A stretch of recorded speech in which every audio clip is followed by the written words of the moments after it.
Comment avoir confiance en soi au travail?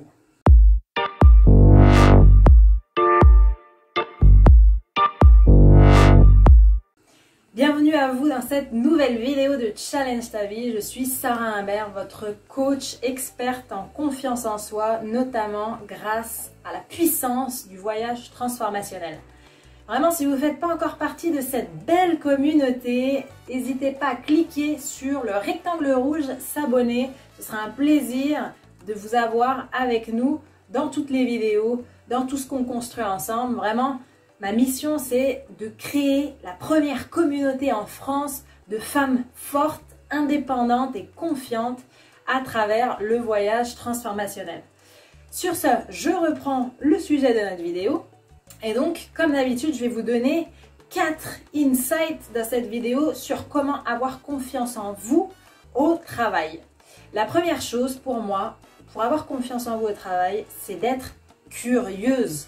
Soyez curieuse, n'ayez pas peur de demander des choses, n'ayez pas peur d'aller chercher l'info, n'ayez pas peur d'aller demander à des collègues comment ça se passe, n'ayez pas peur de vraiment vous intéresser, montrer de l'intérêt à évoluer. Parce que souvent, quand on arrive dans un nouveau boulot, c'est ça. On est déstabilisé parce que c'est un nouveau cadre, c'est des nouvelles habitudes, c'est un nouveau environnement. Donc, il faut essayer de minimiser un max ce malaise en allant chercher les infos et en montrant qu'on veut bien faire. En montrant qu'on veut s'améliorer au plus vite. Donc ça, c'est la première chose. Soyez curieuse, n'ayez pas peur de déranger.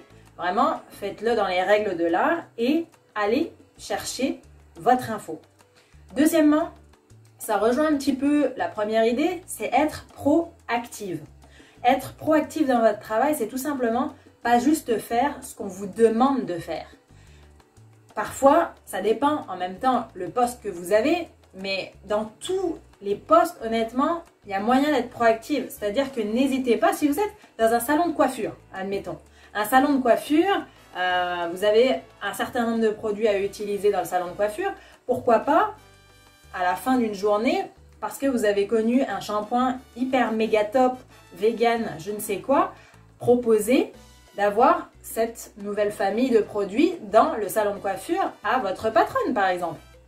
Je veux dire, ça c'est de la proactivité pure et simple. C'est-à-dire essayer toujours d'améliorer les choses, que ce soit au niveau de votre travail personnel, mais aussi au niveau, pourquoi pas, de l'entreprise entière. Donc, soyez proactive. Moi, par exemple, quand j'étais encore commerciale, je demandais à mes managers, ah bah tiens, est-ce qu'on ne ferait pas des réunions de commerciaux, où on est vraiment tous les commerciaux à tel rythme, à tel intervalle de temps. C'est-à-dire, pourquoi? Parce qu'on aurait pu apprendre des autres ce qui se passe sur leur marché, et donc moi, je pouvais répliquer, entre guillemets, les choses sur mon marché, ou apprendre en tout cas de nouvelles choses à implémenter sur mon marché. Enfin, vous voyez, après, encore une fois, c'est toujours expliquer notre démarche. Le but, c'est pas juste de vouloir tout révolutionner sans explication, non. Le but, c'est de prouver que ça peut être bénéfique à vous comme à eux, comme à tout le monde. Donc vraiment, soyez proactive dans votre travail. Autre exemple, si vous êtes dans un travail administratif, qu'on vous dit, bah voilà, il faut faire telle chose de telle manière en rédaction, et que vous sentez que voilà, il peut y avoir 2-3 bonnes améliorations à faire, non seulement pour vous sentir bien dans votre boulot, mais en général pour les personnes qui seront amenées à vous remplacer ou des personnes, des collègues, des futurs collègues.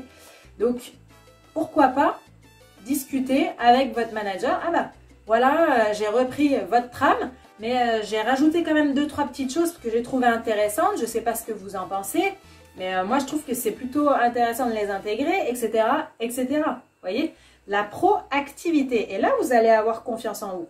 Et vous allez avoir confiance en vous, peu importe ce que vos directeurs, ce que vos patrons vous disent. Vous avez fait votre part de boulot. Si vous voyez que quelque chose peut être amélioré, vous en avez fait part. Maintenant, si on ne veut pas changer les règles, si on est vieux jeu ou je ne sais quelle raison que c'est pas possible de faire, ne vous en voulez pas. C'est pas un échec, c'est pas rien du tout. C'était dans le bien commun que vous étiez en train de faire cette démarche-là. Maintenant, si c'est pas accepté, pas grave, vous avez fait votre part du boulot et vous prouvez que voilà, vous êtes intéressé par votre travail et que vous tentez d'améliorer les choses. Donc à partir de là, vous pouvez avoir confiance en vous déjà par rapport à ça, parce qu'il y en a pas beaucoup qui s'osent à faire ça. La troisième chose, c'est être orienté solution plutôt que problème. Et je vais même aller plus loin, je vais même vous challenger en vous disant que vous devez être solution. Il y a des solutions à tout, d'accord? Vous devez être solution à tout à partir d'aujourd'hui. C'est-à-dire arrêter de bloquer sur les problèmes, il y a une solution à tout et ça c'est réel. Donc vraiment, soyez orienté solution. Peu importe ce qui se passe dans votre travail, avant de montrer le résultat à vos patrons ou quoi, réfléchissez au calme s'il n'y a pas une solution pour embellir la chose ou pour arranger la chose en général. Vraiment, il y a toujours des solutions. Exemple, moi en confinement, ça m'est tombé sur le coin du nez. J'avais des réunions avec des clientes physiques, de manière physique. Et qu'est-ce que j'ai fait? Plutôt que de bloquer en me disant voilà, on est tous en confinement, c'est télétravail, fini, on fera ça plus tard. Non, non, non, non, non, non, non, non, non, non, on va faire des visioconférences à la place des réunions physiques. Point à la ligne, point, point. Tout ça là, tout ce que je vous donne, c'est pour avoir des résultats. Et avoir des résultats, c'est avoir confiance en soi au travail. Donc vraiment, soyez orientés solution, soyez débrouillarde, allez de l'avant un peu, ayez la hargne, ayez vraiment ce goût pour votre travail, pour aller justement chercher les solutions, pour être curieuse, pour avoir de l'intérêt, pour être proactive. Vraiment, ayez le goût dans votre travail. Voilà, déjà si vous avez le goût dans votre travail, vous allez naturellement, plus facilement avoir tout ce que je suis en train de vous partager dans cette vidéo. Et enfin, la quatrième clé, c'est d'être vous-même au travail. Alors là, je sais, il y en a quelques-unes qui vont certainement me dire « Non mais Sarah, être nous-mêmes au travail, franchement c'est un peu risqué quoi, je vais être mal vue, il y a des gens qui vont me critiquer, qui vont dire ceci ou ça de moi. » On s'en tape, mais on s'en tape complet. Le travail c'est comme dans la vie, d'accord? On choisit ses relations. On choisit ses relations. On n'est pas fait pour s'entendre avec tout le monde. Donc c'est pas grave s'il y a des personnes avec qui vous vous entendez moins que d'autres. C'est pas grave si votre personnalité fait fuir des personnes au travail et pas d'autres.